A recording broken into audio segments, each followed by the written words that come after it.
So, John, what did you think of Ant-Man and the Wasp? It was okay. So, Chris, what did you think of Ant-Man and the Wasp? It was okay.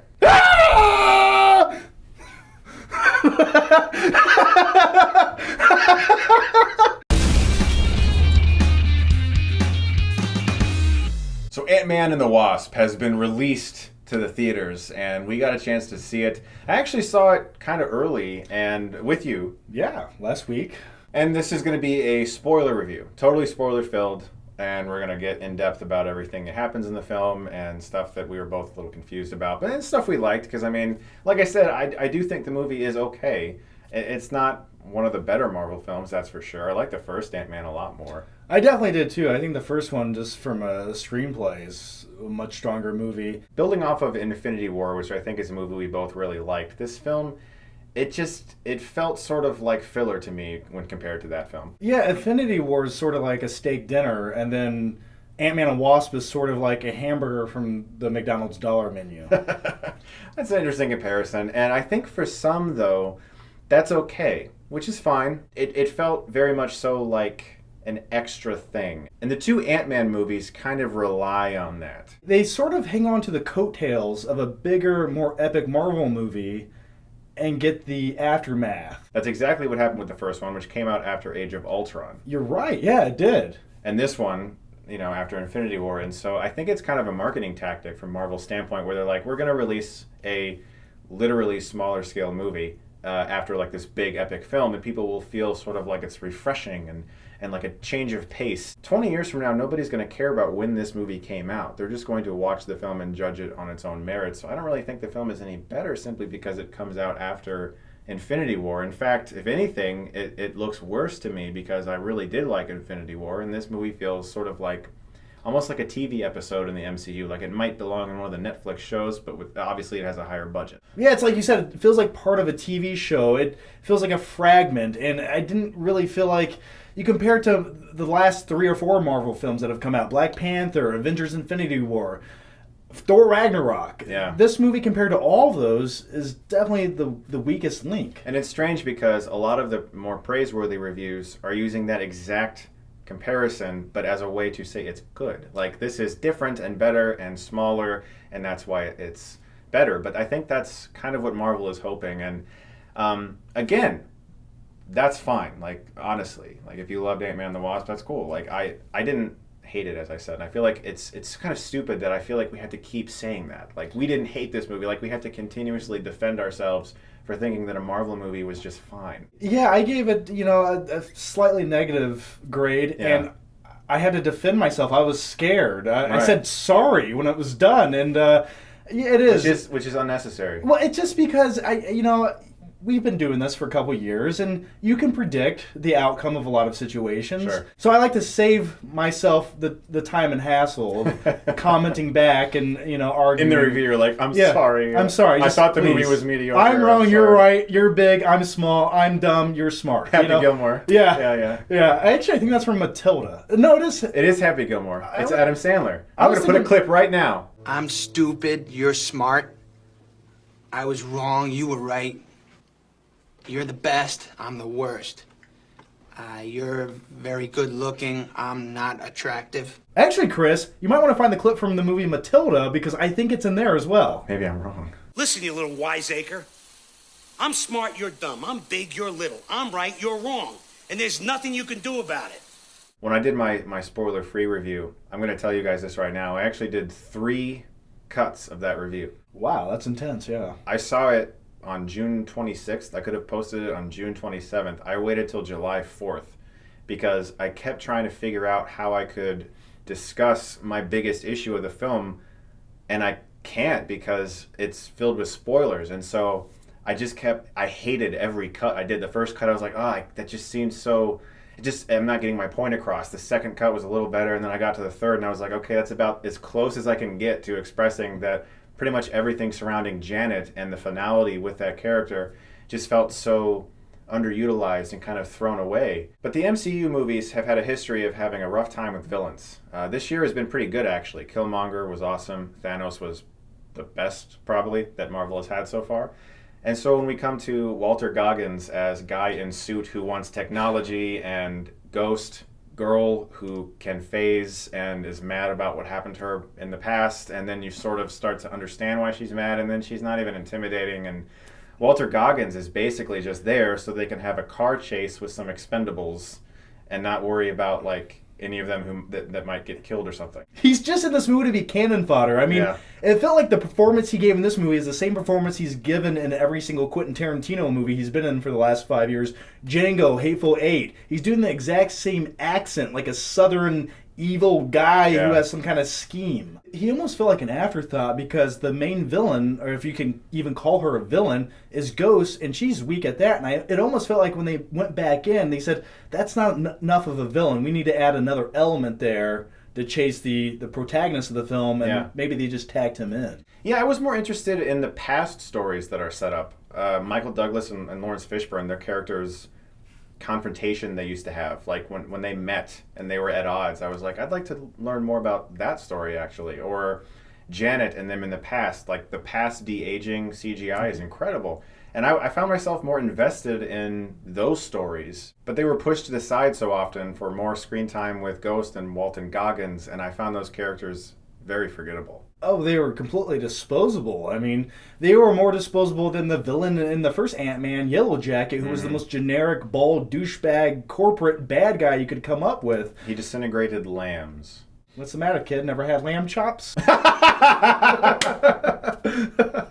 All that being said, I think one of my favorite parts of the film was Wasp. I do think that she's really badass, and I love Evangeline Lilly as that character. She's definitely like a big highlight of the film, and you can tell they really were designing the film around her character, and as a result, Scott kind of gets pushed into the background, which that doesn't really bother me. He had his own big movie, and throughout all of Ant-Man, one of the big continuing storylines was that Wasp was frustrated with not being able to go out into action. Mm-hmm. And so it makes sense that she would kind of take the forefront in this movie, like with the after credits scene of the first film. She finds her suit, and it kind of sets that up.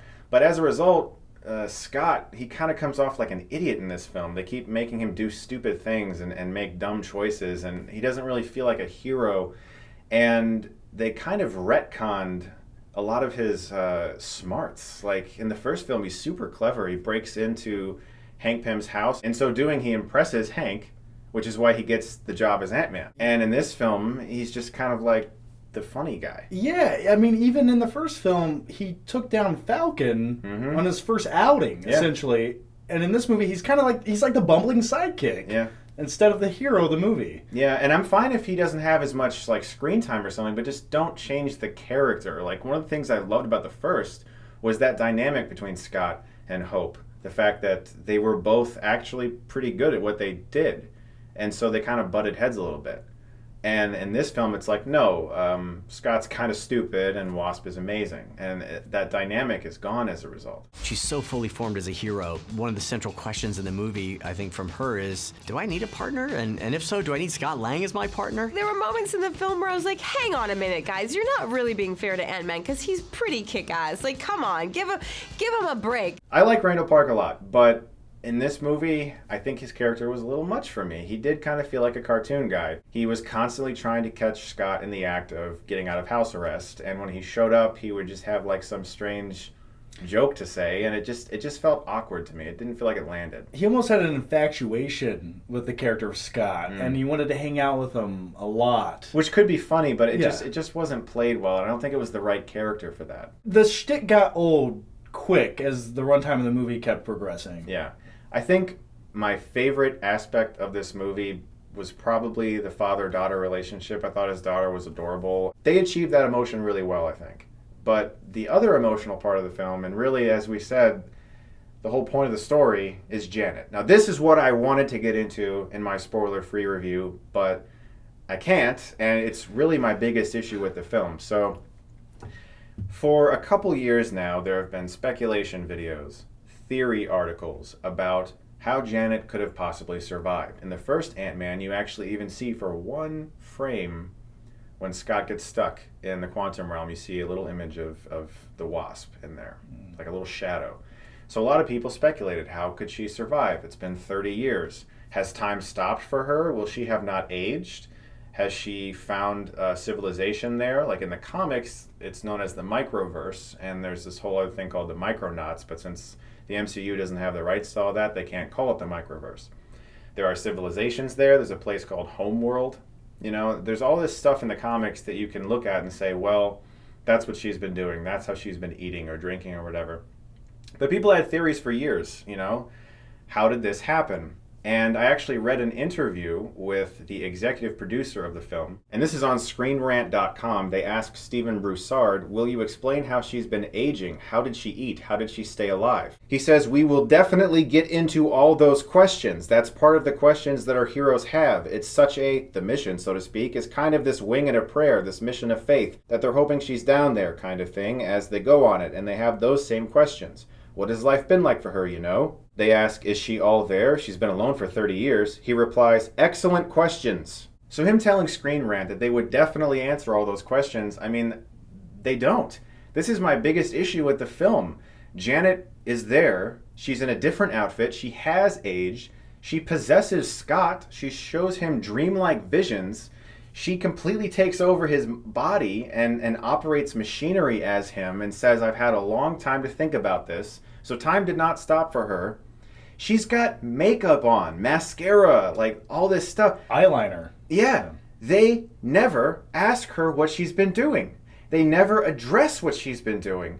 You never learn what she's been doing, and they certainly don't answer the questions as that producer said they do. There's really just one line in the film when Hank rescues Janet and she looks at him and says, it's about adaptation and evolution, possibly suggesting she's adapted to her environment or even evolved into something else. But that's about as deep as we get. One sentence in which we're left with tons of questions, and I don't really think the types of questions a film should leave you with. This isn't the season finale to a show we like in which we're going to get the answers in the following season. It's Ant-Man and the Wasp. It's supposed to feel like it's its own thing. And in the after credits scene, Janet mentions to Scott that there are these things that are cute, but don't mess with them because they'll eat you. And that's pretty much the gist of what we understand. And we do see some entities trying to attack Hank for a moment. And so we understand that things are alive down there. It's just that they don't delve into it at all. As far as all the theory videos go for the last couple of years, in between the first movie and this movie, it sounds like they put more thought into it than the actual screenwriters of this film did. They did. Another thing is that she has like magic powers now. Ghost phases, you know, and she's all tortured by it, and she just walks up to Ghost and fixes it somehow. There's never a scene of any kind that explains this. We just are supposed to accept it because this is part of an episodic series or whatever, and they'll explain it in another movie. But in the after credits scene, she gets dusted by Thanos. So does Hank Pym. Listen, everyone. Since after watching this movie, the car ride home, this is what we talked about for 45 minutes. And I know it's really been bothering you, Chris, but I would say this. In the Marvel Universe, anything that can happen will happen. We have Infinity Stones. Mm-hmm. Little stones that control the fate of humanity and do whatever you need them to do. Yeah. So as we got people flying, we have gods, we have lightning monsters. As far as the quantum realm goes, magic. Yeah, magic. I guess. Your makeup will stay on intact. Maybe she's been down there watching movies. It felt so lazy. It does feel lazy. There's definitely a void in the script of this movie, and it could have easily been explained. Or another easy out could have been time for her stopped. So for her, she's only been in this paradox for 20 minutes, not 30 years. That would have been an easier way to go. I don't know why they didn't simply do that. I know exactly why they didn't do it. Because then she would look young, and Hank looks old, and that would be creepy. It just seems like they want everything to be perfect, you know, like there's Janet, she's been in this quantum realm for 30 years and she's not stark raving mad. Tom Hanks was on an island for 4 years, and when he got back, he saw a plate of lobster and almost had a nervous breakdown. She's been in some weird space-like quantum realm for 3 decades. Wasn't there a line by Michael Douglas in the first film where he mentions the quantum realm and he says, there's nothing down there, nothing? He says, like, the concepts that we're used to mean nothing down there. Okay. Well, the thing is, it wouldn't be that big of a deal if it was like a 5-minute subplot of the movie, but the entire movie is a rescue mission to retrieve her. You got it. Yeah, it's lazy. It's lazy and it's irritating and it's kind of like an insult to the viewer who watches a movie for 2 hours. And they don't care enough about your intelligence to at least give you a better understanding of what they've been presenting to you for 2 hours in a movie. Yeah. So it starts off in the next Avengers with you see Scott stuck in the quantum realm. Maybe he's down there talking to somebody. Maybe it showcases how it works. It could, and that could answer things. It's just that when it comes to this film, it just feels like it needs this. I mean, you said it yourself. This movie is relying on the fact that it's not like the Avengers, that it's not a big film, that it's connected, but it feels separate. If you need the next Avengers film to explain it away, well then it's not as small scale as you might think. Sure, yeah. And the other thing is I don't want the next Avengers film to take its time to explain something that should have easily been explained in 2 minutes in this movie. Exactly. Literally all they could have done is had Hank like zap into there and he's just like, holy shit. And you see like this little world and she walks out of it and she says goodbye to people that she's been down there with for 30 years. And then she goes, by the way, when I was possessing your friend Scott, when he was taking a bath, and he had that dream. That was weird. Yeah. I almost imagine the quantum realm like the scene in Beetlejuice where he's sitting in the waiting room and they have tickets to be called up.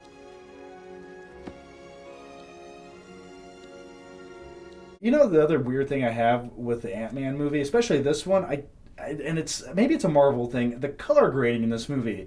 It sort of makes me tired when I watch the movie. Nothing really pops to me. It kind of just looks a little washed out or blown out for the most part throughout the movie. That's one of the things I loved about Ragnarok. Yeah. Because it was completely different. Yes, vividness, colors, yeah. This movie kind of just dull. They've kind of taken this specific color grading tactic for every Earth MCU movie. I call it concrete. That's actually really good. Everything looks like gray concrete. But there's one more thing we have to talk about, Chris, and the Marvel Universe is infamous for this, the after-credit scenes, all right? We've already talked about the one where everyone gets dusted, but the most phenomenal one, the one that really sets this one apart and just leads you into the next upcoming huge Marvel film, I can't wait. I'm just getting goosebumps talking about it. It's when you have the ant playing Rock Band. We waited 10 minutes to see that. By the way, that was in the trailer. It was. Yeah. It was. Yeah. Huh. Yeah. Well, not that important, I guess. Not really. Yeah. I remember we sat there and we were like, "Oh, it's a good one shot of an ant playing drums." Oh, all right. Well, see you later. Yeah, they could have done anything. As far as the character Ant-Man goes, I love it. I think Paul Rudd's phenomenal in the role. I think the movies are okay. They're disposable movies in the Marvel Universe, and that's fine because you need those in between the bigger movies. That's great. But this film, it didn't feel like it used all that much creativity. The simplest things could have been explained, but the script writing was so lazy. They just said, it's Marvel. People will assume, and they don't care. And I just find that somewhat insulting. That's my biggest gripe with the movie. I do too. Like a film like Justice League, slapped together movie with like a billion reshoots that was also, in my opinion, kind of mediocre. Even that movie explained how they brought Superman back from wherever he was. They did. And that's the one thing they did. But I mean, like, this movie doesn't even try to do that with Janet. We just have to accept it. Like, imagine if in Justice League, Batman's like, I'm looking for Superman. He just goes, I'm here. Boop. And that's it. And he's wearing eyeliner. So yeah, Ant-Man and the Wasp is fine. If you like the first one, you might think this one's fine too. I like the first one a lot more. I just keep bringing myself back to she possessed Paul Rudd for a scene. And I'm like, wait, what? Maybe the movie should have ended with an exorcism. It's just Domine Patre, what was about? It's just like, oh my god, that's great. I'm leaving that in. Well, guys, please do check out my buddy the Flick Pick, John Flickinger, his channel. Loads of great content. Thank you for joining me once again for a fun video. It's always fun. I like getting together and complaining about movies, as usual. Hey, we got together and we talked about a movie that's not total shit. This one?